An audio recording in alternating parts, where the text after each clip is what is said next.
Bonjour et bienvenue sur notre chaîne Nous Entrepreneurs. Mon nom est Eliane Hippo. Je suis business coach, action coach à Paris et aujourd'hui j'ai le grand plaisir de recevoir Adrien Robot qui a cofondé Billy. Bonsoir Adrien. Bonsoir Eliane. Alors première question Adrien, est-ce que tu peux te présenter et nous parler de ton parcours entrepreneurial? Plaisir. Donc je m'appelle Adrien Robot, j'ai 39 ans, je suis papa de trois enfants et j'ai débuté ma carrière dans la finance. Donc j'ai un master en finance de marché d'une grande école de commerce et j'ai débuté en travaillant en banque et fonds d'investissement pendant une dizaine d'années, passant par des grandes banques et des grands fonds d'investissement américains. Et je viens d'une famille où il y a que des médecins partout. On me reproche encore de ne pas avoir fait médecine d'ailleurs. Et c'est comme ça que je me suis lancé dans l'entrepreneuriat en créant Medicam qui est devenu Billy. Et je suppose que j'en parlerai juste après, mais comme ça que j'ai atterri dans le monde de l'entrepreneuriat. Très bien. Eh bien, écoute, effectivement, si tu es issu d'une famille de médecins, il y avait certainement un gène au départ. Alors, C'est est-ce que tu ça. peux nous parler de Billy? Oui, bien sûr. Alors, juste pour donner un peu de chronologie, j'ai débuté, on a créé cette entreprise en 2017. Tout a démarré avec un ami de mon père qui, euh, qui avait un cancer aux États-Unis et qui avait un besoin important de se faire soigner. Sauf que les soins aux États-Unis, ils sont vraiment très, très, très onéreux. Du coup, mon père m'a demandé, une fois que la bourse clôturait à 17h30, d'appeler les médecins, puisqu'ils ne parlaient pas un mot d'anglais, pour faire la traduction en essayant de le prendre en charge en France. Donc c'est ce qu'on a fait. Et puis, au fur et à mesure, ce dossier est devenu des discussions au sein de la famille, parce que j'ai épousé un médecin. Mon père est médecin, ma mère est médecin, mes frères et sœurs, enfin, il y a des médecins partout. Et on a pris en charge, en voulant aider cette personne qui est un ami de mon père, à l'Institut Gustave-Roussy à Paris. On l'a soigné et il y a eu un spread, donc une différence de coût hyper important. C'était 1 million de dollars versus 70 000 € en France. Aujourd'hui, il est vivant, il est soigné. Et c'est comme ça que j'ai décidé de créer Medicame, qui est une plateforme, donc c'est le booking.com du tourisme médical, qui est devenu Billy par la suite. C'est comme ça que j'ai débuté et que j'ai décidé de quitter la finance. J'avais fait le tour, j'avais bien gagné ma vie et j'avais envie de monter mon entreprise parce qu'il y avait un marché très très important sur le tourisme médical. C'est comme ça qu'on s'est lancé. D'accord. Donc, en fait, c'est une découverte grâce à ce monsieur qui maintenant va bien et a pu être soigné en France. Alors, Exactement. qui est ton client idéal et comment est-ce qu'on arrive à toi? Parce il faut s'interroger, il faut faire des recherches. Comment est-ce que les gens viennent à toi? Alors, je vais répondre, mais avant, je vais surtout vous expliquer une chose. On s'est vachement développé avec Medichem, ça a été une croissance très très forte. Et quand est arrivé le Covid, après des levées de fonds qu'on a pu exécuter au cours des dernières années, il a fallu digitaliser tous nos process. C'est comme ça que Medichem est devenu Billy, une clinique digitale 360 degrés. Alors, comment on vient à moi? Alors, notre cible, bien évidemment, ce sont les DRH et les patrons d'entreprise. Et on utilise énormément de méthodes de gros hacking pour contacter un maximum de chefs d'entreprise ou de DRH pour proposer notre service autour des questions QVT, RSE, marque employeur pour les salariés. Parce que notre service, in fine, est destiné aux salariés d'entreprise. D'accord. Et uniquement aux salariés ou tu étends un petit peu à la famille, la prise en charge de la famille du salarié ou c'est juste le salarié? Alors oui, alors Billy Health, donc Billy, c'est une offre de santé qui permet de prendre soin de ses salariés en leur donnant accès à des services de santé illimités via un abonnement unique fixe. Donc c'est un modèle SaaS. Et bien évidemment, tous les salariés qui sont onboardés sur cette plateforme et qui ont la chance qu'on leur offre ce type d'abonnement peuvent y ajouter leurs ayants droit gratuitement. D'accord. Donc effectivement, c'est une offre beaucoup plus globale finalement. Exactement. Effectivement, on voit que le Covid vous a obligé à changer de modèle, ton équipe et toi. Est-ce que tu dirais que c'est quelque chose que tu avais envisagé et ça a accéléré le développement ou ça a été... Ah, euh, Ah, Vraiment. c'est clairement, alors c'était déjà envisagé, c'était déjà dans le pipe, et le Covid a été un accélérateur de tendance euh, énorme pour nous, puisqu'il a fallu euh, créer des équipes autour de l'expérience utilisateur, autour de l'UX, UI, en termes de design. Il a fallu revoir tout notre site Internet, créer une interface entreprise, créer une interface pour les salariés, une interface qui puisse être gérée par les DRH. Donc, on a dû recruter énormément de développeurs, de product designers pour créer cette clinique digitale où on retrouve tous les services essentiels de santé sur une même plateforme. Et ça, c'est fabuleux parce que finalement, on l'a sur son smartphone et on l'a dans sa poche. Sur son smartphone. On peut également contacter nos médecins par téléphone et également depuis un ordinateur sur ses heures de travail. Et la Absolument. petite particularité, c'est qu'on ne partage aucune donnée de santé avec l'entreprise. Et ça, effectivement, la confidentialité étant respectée, c'est tout à fait sécuritaire pour l'utilisateur. Exactement. Et puis, je voudrais mettre l'accent sur un petit point qui nous différencie complètement des autres, c'est qu'on a créé un service de régulation médicale en interne. Plus D'accord? on a d'entreprises, plus on a de salariés onboardés, plus on embauche nos propres médecins salariés. Et ces médecins salariés vont être attitrés à l'entreprise en fonction du nombre de salariés qui auront souscrit euh, directement à l'offre. D'accord. Donc ça permet un suivi ultra personnalisé puisque ce sont nos médecins, donc c'est pas comme sur une autre plateforme, je vais pas les citer, elles font toutes bien le job et c'est génial, sauf qu'à chaque fois vous tombez sur un médecin différent. Nous, l'idée, c'est un peu comme avoir un médecin de famille en entreprise, avoir son propre médecin en interne, attitré à son entreprise. Et ça, effectivement, je l'ai vu mentionné sur ton site, mais je n'avais pas perçu à quel point, effectivement, la personnalisation, parce qu'on voit comme avoir un médecin de famille, mais effectivement, si c'est toujours le même que tu as et c'est celui qui est attitré à l'entreprise, obligatoirement, ça a un impact qui est extrêmement intéressant. Et j'imagine que comme c'est un médecin qui est dédié à cette entreprise, en plus, s'il voit une pathologie particulière venir chez plusieurs salariés d'une même entreprise, il peut comme ça avoir un regard qui est encore plus pertinent. Je ne sais pas si ça Exactement. arrive, mais Exactement. En fait, c'est le SAMU pour les situations non urgentes en entreprise. Et on va plus loin maintenant, c'est que le digital a ses limites.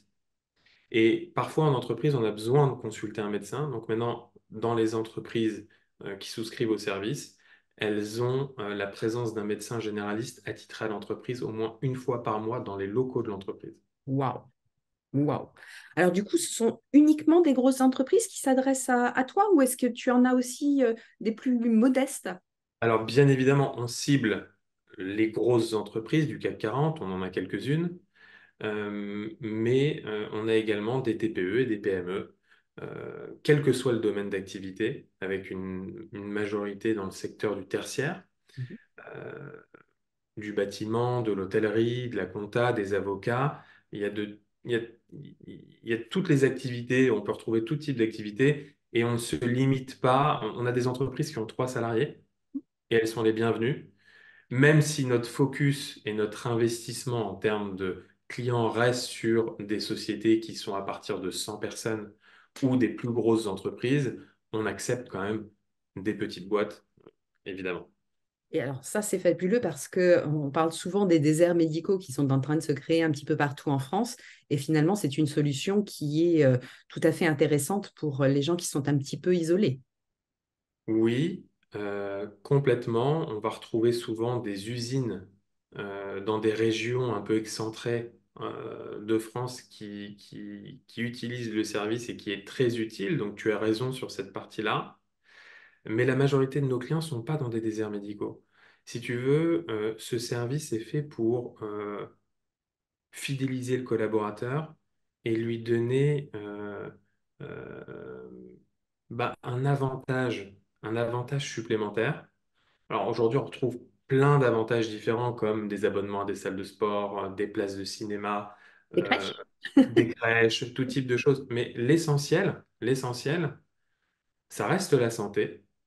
Et c'est ce qu'on a voulu mettre en place puisque on observe par rapport à nos KPI, par rapport à nos chiffres, qu'il y a une diminution des des arrêts maladie, il y a une augmentation de la productivité, il y a moins d'absence, les salariés sont plus épanouis. Enfin, on en a fait un livre blanc, tellement qu'on est fiers sur cette partie-là. Mhm.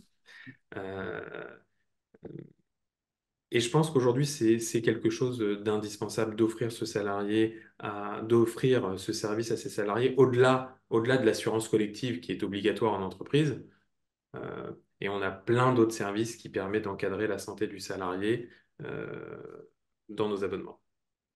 Alors, tu parlais tout à l'heure de finalement de grosses structures et de petites structures. Est-ce que tu aurais une histoire client à nous raconter, quelque chose qui voilà, vous a ému puisque vous avez réalisé un livre blanc? Est-ce qu'il y a eu une belle histoire que tu voudrais nous partager? Alors ça, c'est une question très compliquée parce que euh, on reçoit énormément de messages de remerciement. J'imagine. Euh, donc on est très fiers sur de cet aspect-là. Euh, je pourrais pas répondre de manière très claire à cette question, mais je pourrais partager une chose, c'est qu'une fois, on a vu un médecin en interne pleurer sur un cas patient euh, qu'il suit depuis un certain temps sur une pathologie, bien évidemment, qui est le cancer et qui touche énormément de monde partout dans le monde. Euh, mais c'est vrai qu'il y a une relation qui se crée avec le salarié au fil du temps. Et ça, pour nous, c'est une victoire. Donc, j'ai pas des anecdotes folles ou amusantes sur cette partie-là. Euh, mais ce que je peux dire, c'est que ça fédère et ça crée une grande famille au sein de l'entreprise. Et c'est ce qu'on apprécie. Alors, tout à l'heure, on a évoqué le démarrage de Billy et le côté un peu international avec les États-Unis. Est-ce que, et j'ai vu que vous aviez un bureau aux USA, est-ce qu'il y a une volonté comme ça de dimension internationale? Est-ce que tu peux nous parler un petit peu de cet aspect-là? Alors oui, bien sûr, la majorité de nos abonnements c'est basé dans des sociétés françaises, mais il y a de plus en plus d'entreprises qui nous demandent ce service pour les expatriés. Et donc, on commence à se développer à l'international. On a un gros pied quand même à l'international. La tendance du marché a voulu les US avec des sociétés très importantes, mais également depuis un an avec l'Afrique puisqu'on couvre des entreprises au Maroc, au Congo, à Madagascar, énormément de salariés à Madagascar. Et donc, ça reste dans des pays francophones. euh, et il y a un besoin qui est véritablement important, parce qu'en France, vous avez 35 médecins pour 100 000 habitants. En Afrique, c'est 5 pour 100 000 habitants. Donc, Oh, l'utilisation du service, il est très, très important. Et on a une volonté de se développer à l'international, effectivement. Donc l'Afrique, les États-Unis, c'est déjà très conséquent pour nous. Donc on couvre également des entreprises en Allemagne, mais qui sont à la frontière en Allemagne, la Belgique, le Luxembourg. Ça reste des salariés qui sont francophones. On n'a pas encore passé l'étape d'aller dans d'autres pays. d'accord. Euh, Quelle a été ta plus grosse surprise, bonne ou mauvaise d'ailleurs, quand tu t'es lancé dans l'entrepreneuriat? Quelque chose dont tu avais entendu parler, certainement par d'autres entrepreneurs, mais où là, tu as vraiment pris conscience qu'il il y avait un sujet important. D'abord, est-ce que tu en as eu? Il y en a tellement quand on est entrepreneur il y en a tellement que alors, la question, elle est très, très difficile. Euh, Moi, je répondrais juste par une chose, c'est que c'est les montagnes russes. Il y a des jours avec des hauts, il y a des jours avec des bas. Euh, mais ce qui me plaît véritablement dans cette aventure-là, c'est que, bien évidemment, on est là pour gagner des sous. Ça, c'est Bien une sûr. évidence pour tout entrepreneur. Mais la satisfaction de gagner des sous et en même temps de soigner des gens avec une équipe médicale qui est salariée en interne, je trouve ça extraordinaire. Ah, je suis d'accord avec toi. Ça, effectivement, la santé étant quelque chose de primordial, si on peut apporter du bonheur et si on peut faire en sorte que sa société ait une contribution plus large que juste un produit vendu ou un service rendu, mais vraiment une mission sociétale, je trouve que c'est une très, très belle récompense pour C'est une entreprise. exactement ça. C'est Ouais. exactement ça. Euh, Alors, tu as fondé Billy avec quelqu'un, me semble-t-il. Tu es cofondateur de Billy? oui, Oui. Est-ce que tu avec peux mon nous en parler? épouse. Avec ton épouse, très bien. Et alors, du coup, C'est très il y a des compliqué. médecins. Et elle est médecin. Et c'est très, très compliqué. On a la chance de se répartir les tâches. Donc, elle gère tout le côté médical et je gère tout l'opérationnel, l'exécution, le côté commercial. Mais oui, on a fondé ça tous les deux il y a plus de 5 ans maintenant. Alors, tu disais que c'était compliqué parce que on ramène finalement à la maison. On est toujours sur le même sujet ou parce que la répartition des tâches, elle s'est faite assez naturellement, étant elle. Le sujet de Billy, il est H24, il est omniprésent, il est y compris avec les enfants.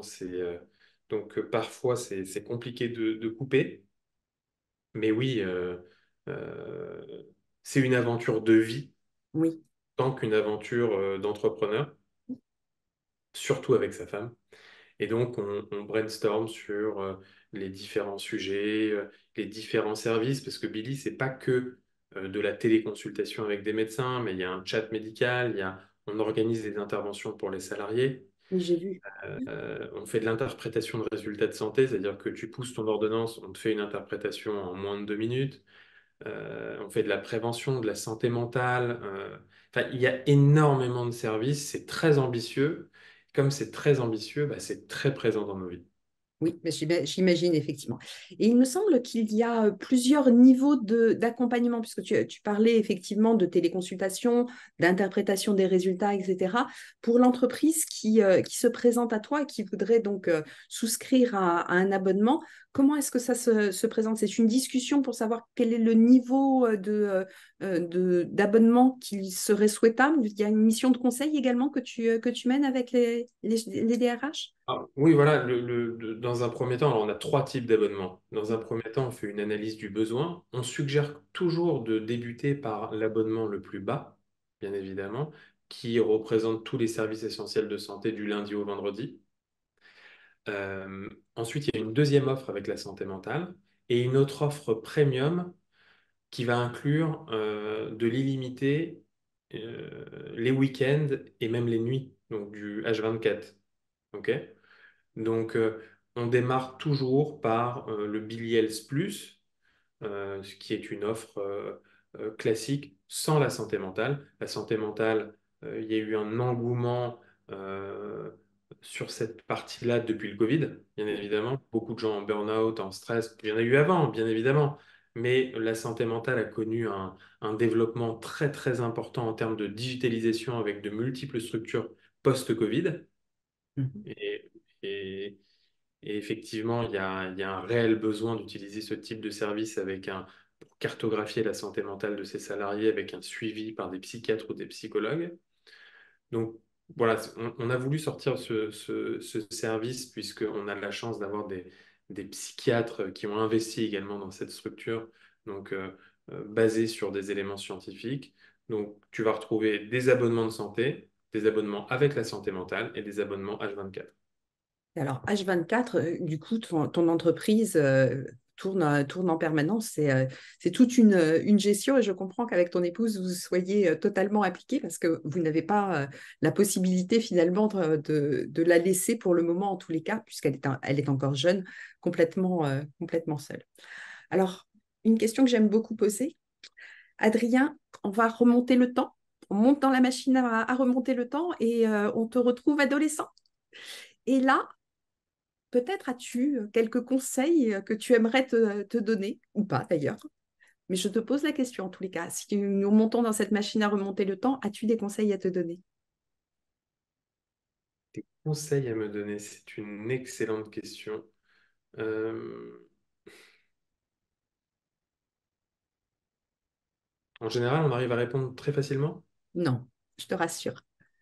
Mais c'est D'accord? un exercice qui est intéressant parce que ça oblige à un retour en arrière et c'est intéressant également pour nos auditeurs qui envisagent de se lancer dans l'entrepreneuriat et qui ont peut-être quelques réticences. Alors, je pense que si je devais revenir à l'adolescence, alors peut-être un peu après l'adolescence, mais je voudrais répondre à la question. Je pense que j'aurais fait médecine. Alors on m'a tanné pour faire médecine pendant des années et des années quand j'ai eu mon bac, même avant, à partir de mes 15-16 ans, donc je vais considérer que c'est l'adolescence. Ouais, Et pour encore plus être précis, et même si je connais extrêmement bien le marché de la santé, je pense que j'aurais voulu être médecin ouais, pour apporter encore plus et être encore plus précis dans le business actuel dans lequel je suis avec Billy, même si je ne regrette rien puisque j'étais un passionné de finance. Euh, mais si j'avais su que que j'allais fonder Billy, je pense que mes choix auraient été différents et que je me serais ultra spécialisé dans le domaine où je voulais aller, ce que j'ai fait en finance, pour ensuite arrêter et découvrir cette passion qui m'anime tous les jours. eh oui. Alors, je te comprends très très bien parce que je suis également issue d'une famille de médecins et donc il y a aussi des pressions autour parce que voilà. Bon, j'ai un souci, c'est que je ne supporte pas la vue du sang. Donc la médecine était exclue, mais voilà, je me suis lancée dans l'autre métier dont je considère que ben, il y a une vocation sociétale importante, c'est l'accompagnement des chefs d'entreprise pour que leur entreprise grandisse et leur amène la vie qu'ils souhaitaient avoir quand ils l'ont créée. Merci beaucoup, Adrien, pour ce témoignage. Tu... Merci à toi et je pense que c'est indispensable de se faire accompagner, en tout cas quand on est entrepreneur au quotidien. Donc je trouve ça génial ce que vous faites et merci à toi. Moi, je t'en prie. Merci, merci beaucoup. Une dernière question, la traditionnelle question. Est-ce qu'il y en a une, justement, de questions que je ne t'ai pas posées et que tu aurais aimé que je te pose? C'est à ce moment-là que tu peux partir dans la direction que tu souhaites et me dire ce que tu veux. Non, je crois qu'on a fait le tour des questions. J'ai pas de. On a parlé des abonnements, on a parlé de notre offre, du parcours et de la vie d'un entrepreneur au quotidien. Je pense que c'est bien synthétisé et je vois pas d'autres choses. Non, j'ai pas d'autres questions. Parfait. Bien, je te remercie. Merci beaucoup de ce témoignage, de cette très belle innovation que tu as faite, parce qu'effectivement, je pense que c'était quelque chose qui manquait et qui soulage beaucoup de personnes. Merci beaucoup. Chers amis auditeurs, nous nous retrouvons bientôt pour de nouvelles interviews. Adrien, merci. Très bonne soirée à toi. Au revoir. Merci, bonne soirée, au revoir.